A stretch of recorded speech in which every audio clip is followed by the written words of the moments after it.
Good morning, students. In this session, which is the final session of fractions for 7th Max Day 20 class. Today is Day 20 and we are going to complete our chapter fractions. So, in this session, we'll learn about the simplest form of a fraction. Already we have learned it, but we'll just revise as this is the final session. So here,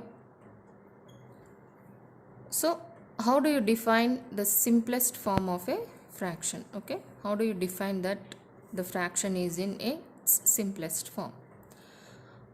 In the given fraction, if the HCF of the numerator and the denominator is 1, then we say that the fraction is in its simplest form.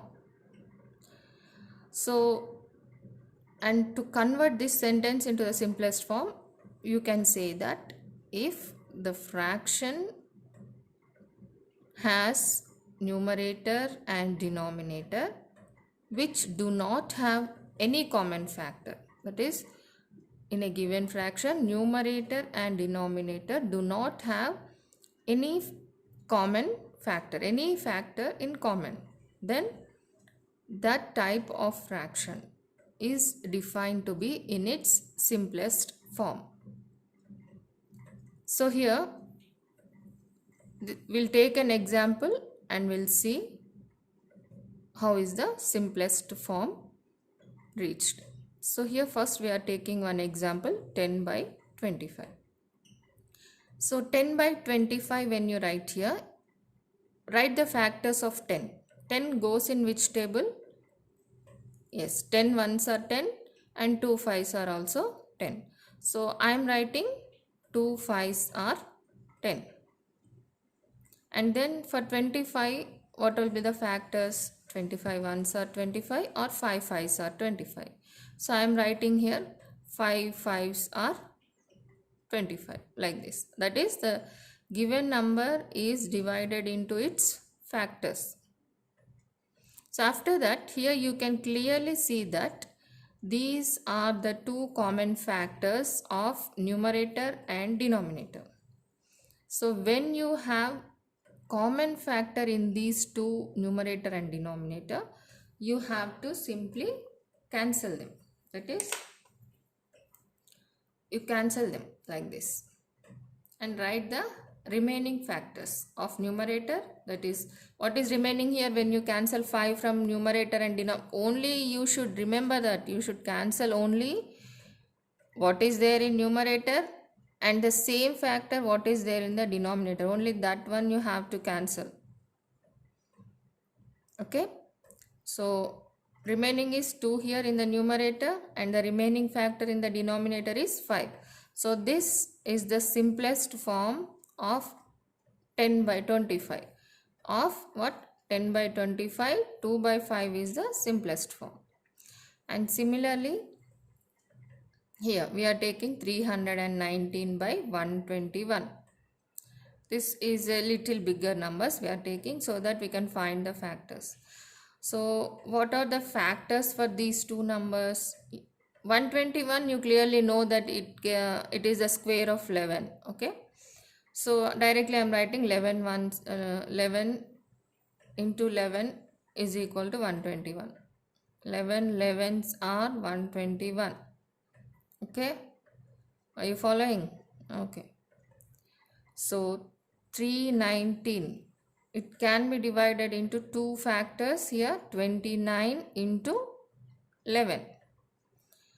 And here you can also observe that this 29 is a prime number, 11 is also a prime number. Remember that. Now again in this example also you can clearly see that the numerator and the denominator are having same factors. When you don't have any factor in common, that fraction will be in its simplest form already. But here when you divide it into factors, you can find the two common factors in numerator and denominator. So again in the In this example also, what you have to do, like previous one, you are cancelling the numbers which are same in numerator and denominator. And when you cancel the numbers which are same factors in the numerator and denominator, what is the remaining factor here? 29. That is in the numerator. And what is remaining in the denominator? The factor that is remaining in the denominator after cancelling the common factors is 11. So 29 by 11 is the simplest form of 319 by 121. So this is how you have to find the simplest form of a given fraction by cancelling the common factors of numerator and denominator. Now let's come to ascending order. I have given some more sums for homework so that you can practice on the simplest form of fraction. Okay, so when you do those sums, you will get a clear picture of how to convert a fraction into its simplest form. Now let's come to ascending and descending order of the fractions. So this also we have studied already in 4th standard and 5th standard. So again we are revising this one. So here in like fractions, so when you are given two like fractions, just we have to consider like fractions means what do you remember? Like fractions are the fractions which have same denominator. Okay, so when you have the same denominator, there is no need of comparison, there is no question of comparison. Okay, so what you have to compare then? You have to compare the numerator. So here based on the values of numerator, you have to arrange the like fractions from in ascending or descending order, or from greater than to lesser than, so on. So for unlike fractions only, what you have to do, denominators are also different. Then how do you find out? Yes, you have to convert those unlike fractions into like fractions, and then the process is same as previous one. Okay, so here let's take an example for better understanding. Like fractions example we are taking. Suppose we are having, this is A and this is B. Suppose here also it's A and it is B. So here we are taking the example of 5 by 7 and 15 by 7. Both the denominators are same, so they are like fractions. So when you have such like fractions, you can clearly see here that 15 is more than 5. Yes or no? So what do you say? 15 by 7 is greater than 5 by 7.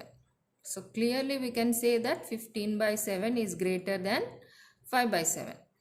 This is the sentence form, that is a statement of the max, and this is in the symbolic form. So for greater than, what is the symbol? This is the symbol. So you are writing it like this. Now we'll take one example for unlike fractions. Suppose we are having two fractions, 4 by 7 and 1 by 2. Now here you can clearly see that the denominators are different. Now how do you find which one is greater? So for that sake, we are using butterfly method here. Okay, already we have learned butterfly method. So just you cross these two, okay, and multiply these two, you are getting 14 here. 7 2s are 14.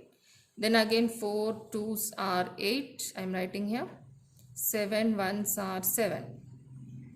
Now write this one separately. Like what is the answer you are getting here?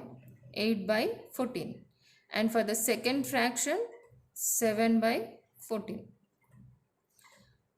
So now you can clearly see that the denominators are same. This is also 14, this is also 14. So which is greater in the numerator? Yes, 8 is greater. So 8 represents what? 4 by 7. So 4 by 7 is greater than 1 by 2. So this is how you have to arrange the fractions in ascending and descending order by finding out which one is greater. Just compare the two fractions given which are greater. and after comparing, arrange them in the order. Okay, so let's see your homework today. And your homework for today is write the following fractions in simplest form.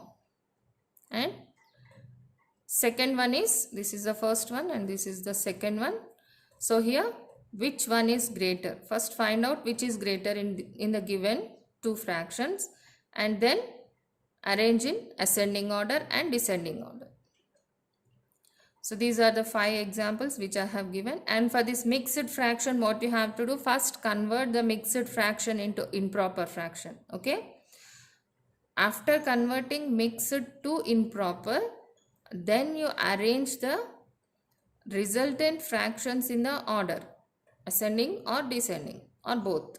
After arranging, then compare them with the original fractions, that is mixed fractions, and arrange them in ascending or descending order. Okay, so this is a work for you today, and with this we complete our chapter of fractions, and from tomorrow we'll consider decimals. Okay, hope you followed. Do the homework.